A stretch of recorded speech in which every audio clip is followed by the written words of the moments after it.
because the United States is in a period of economic decline, the United States is economically, as a percentage of world GDP, declining when measured in parity purchasing powers, which is the best way to do it.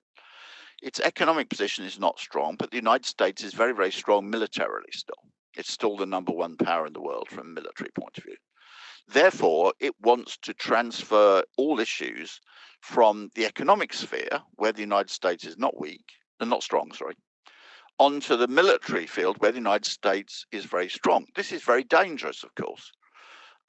There are two major measures which are taking place. One is the US has cancelled the Intermediate Nuclear Forces Treaty, which was meant with Russia.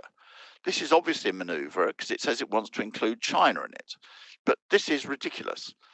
Obviously, if there was a three-way treaty, the United States will never agree that China and Russia should each have parity with the United States, because that would mean that Russia and China between them had twice as many nuclear weapons, intermediate nuclear weapons, as the United States. So the United States is obviously not going to agree to that. On the other hand, if it then attempts to demand that the United States has parity with Russia and China combined, that's also unreasonable, because it would mean that if one of these countries change its allegiance, for example, Russia became an ally of the United States, this would mean that China would be at an enormous disadvantage from the point of intermediate nuclear forces, or put it the other way, it's less likely that China would become an ally of the United States against Russia, but Russia would have to take this into account. In this case, these countries were disadvantaged, total disadvantage. So this proposal of a three-way treaty is just a nonsense. There's no way that it's going to be agreed to by Russia or China, because it would so blatantly be in the interest of the United States.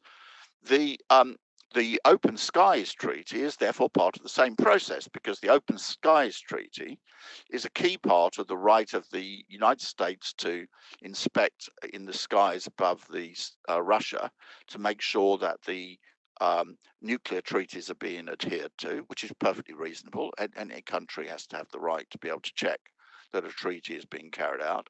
And it gives Russia the same example, the same right. This would therefore mean that the United States is able to prevent any country from inspecting its nuclear buildup. So both are parts of a very aggressive US policy, which is the policy of the United States, which is to attempt to transfer all issues at the present time onto the military field, because while it feels much weaker economically, it still feels very strong militarily.